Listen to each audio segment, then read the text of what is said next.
Welcome to the boys tournament wrap-up. We will start with James, who just left for Asia. He was here for the tournament as he watched his 8th graders in round 1 last Tuesday night. After a little rust in the beginning, they picked it up. Daniel leading the fast break. Nice pass over to Justin for the bucket. They led by as much as 9 in the second half, but the other team would not go away off a rebound. Nobody back on defense. That's going to be a common theme. Coast to coast, way too easy, and we had ourselves a tie game with 2 minutes left. But from there, it was an 8-0 run by the 8th grade boys, starting with Daniel's second three-pointer of the game. That's good. And then Brandon Tom drains his second of the game as well. 37-29, the final. And after the game, Emily congratulates her little bro. Tommy there as well the next night to see his brother in action. 8th grade down as much as 12 at one point in the second half, but Brandon Tom connects with another 3-ball for the second straight game. However, nobody gets back on defense and the other team gets an easy bucket. That just cannot happen. Getting back on defense and rebounding, 2 huge problems for the 8th grade. That's an example of both.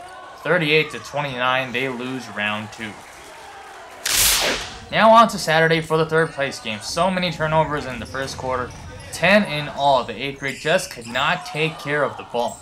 But when they did, they were pretty dangerous. Great feed here by Justin ahead to Quackster, who rolls it in. 10-0 after 1. Brandon Koo had one heck of a game, one of his best ever in fact. 6 points alone in the second quarter, and they stretched their lead out to as much as 14. The other team did cut the lead down to 3 at one point, but some quick and good passing here leads to an easy bucket by Justin. And then again, tic-tac-toe, Moises this time with the finish. 41-35 as the 8th grade rolls and takes 3rd place. But it'll be a challenge this season for the class of 2013, moving up a division to 8-4.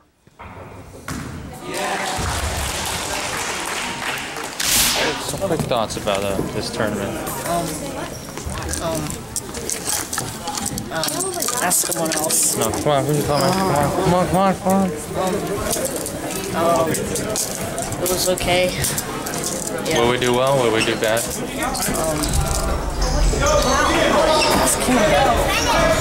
What do you think the biggest problem is that you guys? Getting back on defense. We did good, but we need to work on stuff. What are the things that you need to work on the most, you feel? Defense. Why's that? Because they get too many easy layups and rebounds. What's your expectation for this season? I expect to get at least to the playoffs, at least. The 4th grade played to mix results in the tournament. After winning the first game 19-5, they dropped the next 2. Like all other teams that played last year, they too are moving up a division. After winning by forfeit in round 1, the 7th grade got a rude awakening in round 2. Not much to see here, but Jason Ng has 6 of the team's 7 points on the night. Very low scoring for 7th grade. But overall, they were a bit outmatched and just did not have it. The 7th grade gets blown out in round 2.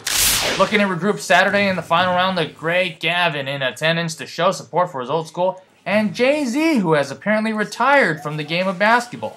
First quarter, Willard was on fire. 8 points and 2 3-pointers in the first quarter alone. This game was back and forth the entire way. Raymond, who was held scoreless in game 2, looked like a man possessed on this play in the third quarter. Nobody was going to stop him. Pretty move to the hole for 2. Up 3 heading into the 4th, the 7th graders on the fast break. Great awareness by Jason Ng as he feeds it to Thomas, who lays it in. Problem is that was their only bucket in the 4th quarter. The other team put on one of the best shooting displays from the outside in CYO I have seen in a long time. This bucket puts St. Mary's down by 1. The 7th grade had their chances to tie, but it was an offensive funk they could not snap out of. They could not execute when they needed it the most. Thomas even had a chance to tie it on this free throw, 1-on-1, but his shot doesn't even hit the rim. Come on, bro. 7th grade loses by 3 in the final game of the tournament. Pretty horrible. Why? No teamwork. Sloppy shots. You guys feel like you guys did anything good at least? No, a lot of plays improved. That's What are you guys going to do to rectify your problems?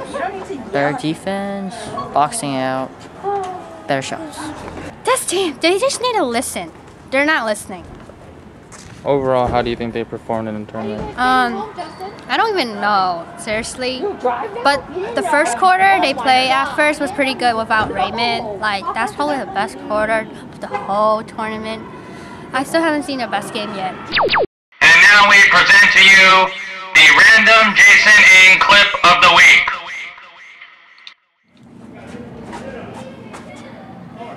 What? The random Jason Ng clip of the week. And of course, we saved the 6th grade for last. First round tournament game was a rematch of the championship. Check out the unique shorts they all picked up at Walmart before the game. 6th graders were in command the first half and up by as much as 17, but their lead shrank little by little until it was gone. What a nice pass here, and we had ourselves a tied game. Now with the 6th grade down 1, Jason Lay comes up with the block, but it goes right to a wide open player on the other team. 6th grade now down 3. But the boys come right back. Jonathan left open and he hits his second 3 of the game.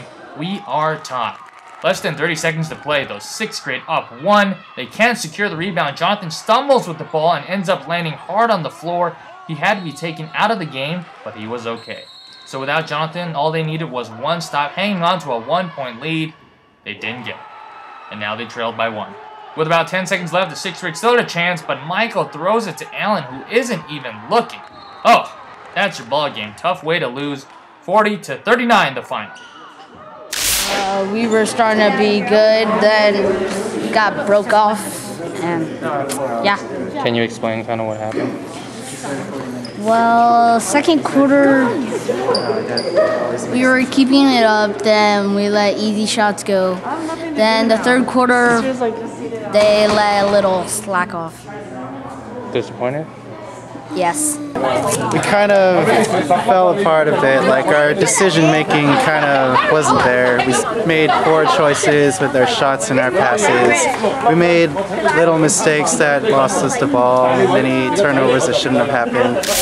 After a 17-point win in Game 2, they had an even better game in Round 3. They led from start to finish. Justin with a great feed up court to Jason Lay. And then off a rebound, nice outlet by the Lacester to little Johnny for 2 of his 16 points. 42-8, your final. Not every team is going to let us run up the score with fast breaks like how we did early on. And when that happens and if we're forced into a half-court situation, we're going to have to work on our half-court offense in order to stay in the game and stay competitive with a team that knows how to stop a fast-breaking team. Is that good enough for you, Brian? Oh, I'm Jamie, by the way. So cute. Okay. So Leslie. Can you not hold it so close to my face? Fine, Brian Leslie. holds it right here, and I'm like, dude. So stop. Leslie, you have need to speak space. up. Oh, I'm getting sick. Oh, okay. No. You know, I'm expecting them to continually improve. There's more depth to the team this year, so that's good, and we need more depth if we're going to go into a higher division. So I want them to aim for the championships again. I don't think it's wrong to aim high. So, you know, I'm teaching them that championships won't come easy, that it won't be like last year, and this year is going to be different, more competitive. They have to be ready for closer games and high pressure situations. So as long as they have that mental focus, then they can hopefully pull through in these big games. So, hey man, I'm talking. And as we put the soccer season to bed, we want to acknowledge Brendan and Christian, who both represented St. Mary's in the CYO Soccer Achievement Game. How's the achievement game? Derek said I was invisible. It's true. So he's being meanie. You hurt my feelings. So yeah. It was fun. We didn't really play serious because we all just screwed around because, you know, it doesn't really count. We had fun. Okay. I had fun the most. We didn't do that much things. Like, what do you want to do? I don't know. Come on, stop moving. Something. Christian, just stay put. Ow! So how's it going? How's life? Switching gears to girls soccer. For the first time, St. Mary's will have a girls soccer team. Check out Victoria and Fiona as they practice for their first game this Saturday. And if you haven't checked it out yet, go to the blog and watch the 7th and 8th grade volleyball championship season in review. You don't want to miss that. And before we leave you tonight, we caught up with the 3rd and 4th grade volleyball coach Ashley, and we finally asked her about thoughts on this year's team. They did very well. I mean, their serves were pretty good. They're improving a lot, and they just got to work on passing and calling for the ball. Regular season starts this weekend. Good luck to all, and to all, a good night.